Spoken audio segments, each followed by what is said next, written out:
Hello guys, once again welcome back to our spoken English learner channel. आज हमने सोचा कि हम आपके लिए टेंस लेकर आते हैं, बट इसमें हम एक्टिव और पैसिव दोनों को कवर करेंगे क्योंकि हम ज़्यादा टाइम नहीं लेंगे हमें स्पोकन में, बट ध्यान देने के लिए टेंसेस आने बहुत ज़रूरी है। और हम ये वीडियो ऑलमोस्ट सबके लिए बना रहे हैं, तो जो बच्चे जिनको इनका बेसिक्स नहीं पता है उनके लिए ये बहुत बेटर साबित होगा। इस कंडीशन में हम एक्टिव और पैसिव दोनों को कंपेयर करते चलेंगे ताकि हम इनमें कंपैरिजन के थ्रू अपना नॉलेज भी बढ़ा सकें, क्योंकि हम एक्टिव तो जानते हैं but in case of passive ये जानने में डिफ़िकल्टीज होती है हमें कि सब्जेक्ट कौन है और ऑब्जेक्ट कौन है। आइए इसे देखते हैं, इस वीडियो के थ्रू इसे समझने की कोशिश करते हैं। फर्स्ट है एक्टिव वॉइस। एक्टिव वॉइस में आप जानते ही होंगे सब्जेक्ट होता है वर्ब का first form and object. Simple ये कुछ नहीं होता है, इसमें बहुत सारे और स्ट्रक्चर्स होंगे। मीन्स नेगेटिव के केस में ये अफर्मेटिव है, नेगेटिव के केस में कुछ नहीं होता है, बस नॉट लगा देते हैं। और ये स्टार्टिंग है, मीन्स ये प्रेजेंट सिंपल टेंस का है, तो नॉट में हेल्पिंग वर्ब होता है डू नॉट या फिर डज नॉट। ये तो आप जानते ही होंगे, डू नॉट या फिर डज नॉट का यूज़ होता है। और हमेशा ये बात याद रखना कि कुछ भी नेगेटिव के केस में अगर नॉट का यूज़ होता है वो जस्ट हेल्पिंग वर्ब के बाद ही होता है, चाहे वो कोई सा भी टेंस हो, प्रेजेंट, परफेक्ट, फ्यूचर, और उसके अंदर 4 टाइप्स कुछ भी हो, हमेशा हेल्पिंग वर्ब के बाद ही नॉट का यूज़ होता है। ठीक है। फिर थर्ड आता है इंट्रोगेटिव। इंट्रोगेटिव में कुछ नहीं होता है, उसमें हेल्पिंग वर्ब को स्टार्टिंग में ले लेते हैं। Okay, it's final. देखते हैं पहला, ये तो प्रेजेंट सिंपल टेंस है, तो पक्षी घोंसला बनाते हैं। देखने में वेरी इजी है, करके भी देखते हैं। बर्ड्स बनाते हैं, मेक नेस्ट। ठीक है।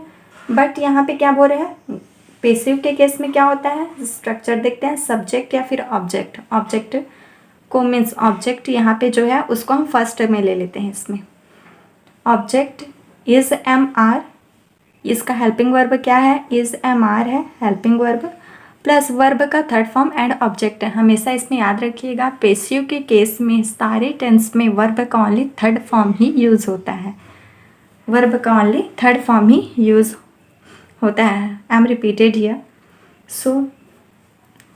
पक्षी घोंसला बनाता है, इसमें सब्जेक्ट क्या हो गया, पक्षी ही घोंसला बनाता है। But in case of passive घोंसला बनाया जाता है, किसके द्वारा बनाया जाता है ये तो नहीं लिखा गया है इस सेंटेंस में, तो इसमें ऑब्जेक्ट क्या हो गया, घोंसला, नेस्ट बनाया जाता है। आर क्यों आ गया है, बहुत सारे नेस्ट की बात की है, इसमें बहुत सारे घोंसला से अगर सिंगल लेंगे तो एस हट जाएगा और इसके जगह में क्या आ जाएगा, इज आ जाएगा। ठीक है। तो नेस्ट इज मेक का थर्ड फॉर्म क्या होता है, मेड, बनाया जाता है। अब अगर इसमें हम ऐड करेंगे घोंसला बनाया जाता है किसके द्वारा, पक्षियों के द्वारा। अगर यहाँ पे हम लिख रहे हैं पक्षियों द्वारा घोंसला बनाया जाता है, तो लास्ट में बाय एंड किसके द्वारा, बर्ड्स। समझ आ गया, मीन्स अगर सब्जेक्ट दिया है और किसके द्वारा बनाया जा रहा है दिया है, तो बाय लगा के उसको सेंटेंस के लास्ट में ऐड कर दिया जाता है। ओके, नेक्स्ट देखते हैं, वह गायों को खिलाता है। ही कौन खिलाता है, जो खिलाता है वो सब्जेक्ट होगा, वह खिलाता है। ही फिट्स मतलब खिलाना, द काउस गायों को खिलाता है। अब यहाँ पे गायों को खिलाया जाता है, ठीक है, किसको खिलाया जाता है, गायों को, बट कौन खिलाता है ये तो नहीं है, तो सब्जेक्ट कौन होगा, जो खिलाएगा, सब्जेक्ट नहीं है। द काउस है, बहुत सारे हैं, आर का यूज होगा, काउस आर।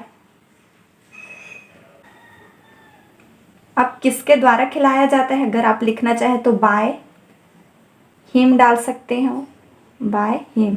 अब ये यहाँ पे हिम क्यों आ गया, हिम या फिर हिज होगा, क्योंकि हमेशा लास्ट में जो भी वर्ड यूज़ होता है या तो नेम होगा या फिर प्रोनाउन यूज़ होगा। ही का प्रोनाउन क्या होता है? हिम होता है, तो हमने यहाँ पे हिम यूज़ किया है। ठीक है, अब वह ऐसा सोचता है, इसका बनाते हैं ही थिंक्स सो।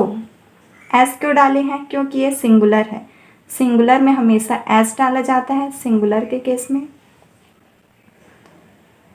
और ईएस अगर ज़रूरत हो तो। ठीक है, but in case of plural नहीं डाला जाता S E S. He thinks so, वह ऐसा सोचता है। इसमें ऐसा सोचा जाता है, बट किसके द्वारा नहीं बताया गया है। सब्जेक्ट दिख रहा है? नहीं दिख रहा है, इसमें भी ना ऑब्जेक्ट है। हेल्पिंग वर्ब कौन सा यूज़ होगा? ये भी नहीं पता है, क्योंकि ऑब्जेक्ट ही नहीं पता है। सोचा जाता है, third form thought so. Okay guys, is it clear? फिर है हमें अंग्रेजी बोलना आता है। आप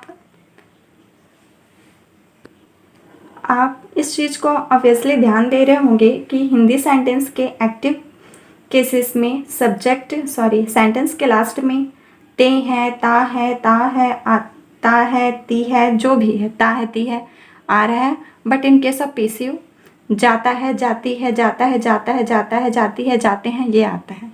ठीक है, नाउ हमें अंग्रेजी बोलना आता है।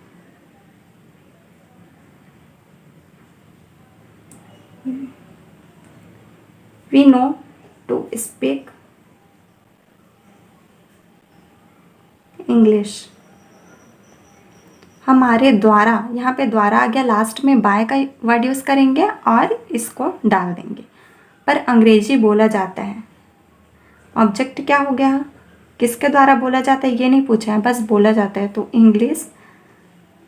इंग्लिश कोई भी सब्जेक्ट की बात करते हैं तो वो सिंगुलर ही है मानते हैं, इसलिए इज़ लगा लिए। इंग्लिश इज़ बोला जाता है, नोन जाना जाता है। English is known to speak. Helping verb के बाद वर्ब का थर्ड फॉर्म लगता है। ठीक है, तो हम वर्ब का थर्ड फॉर्म लगा दिए। सिमिलरली सेम एज, यहाँ पे नो है तो यहाँ पे नोन, क्योंकि ये थर्ड फॉर्म है। बट अनदर वर्ब यूज़ होता है तो उसको एज अ सेंटेंस लिख दिया जाता है, मीन्स टू स्पीक सेम है। हर बार हमको सेकंड फॉर्म लगाने की ज़रूरत नहीं होती, बस हेल्पिंग वर्ब के बाद हमको रूल फॉलो करना होता है स्ट्रक्चर का, फिर उसके बाद हम जो भी करते हैं। ठीक है, इंग्लिश इज़ नोन कह सकते हैं। अगर इसमें आपको कन्फ्यूज़न हो रहा है तो इंग्लिश इज़ स्पोकन हमारे द्वारा, बाय अस। ठीक है, अगर ये आपको कन्फ्यूज़न हो रहा है इसमें तो आप इसका यूज़ कर सकते हैं, क्योंकि इसका यूज़ हम बाद में बताएंगे अच्छे से। नेक्स्ट है मैं तुम्हारा इंतज़ार करता हूँ। मैं करता हूँ, आई वेट फॉर यू। तुम्हारा इंतज़ार किया जाता है, किसके द्वारा ये नहीं बताया है यहाँ पे सेंटेंस में। सो यू, तुम्हारा यू आ गया।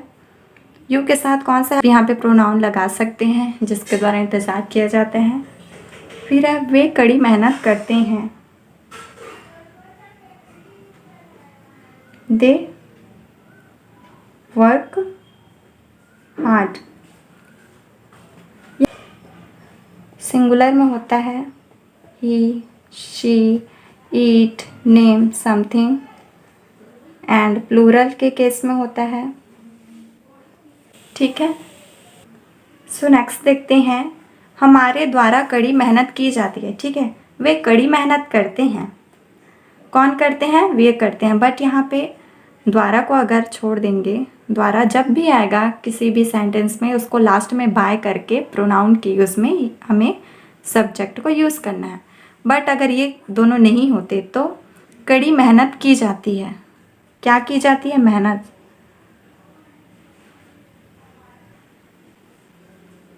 So worked. यहाँ पे हेल्पिंग वर्ब कौन सा यूज़ होगा पता चल रहा है क्या? नहीं, क्योंकि इसमें ऑब्जेक्ट ही नहीं है, बस कड़ी मेहनत की जाती है।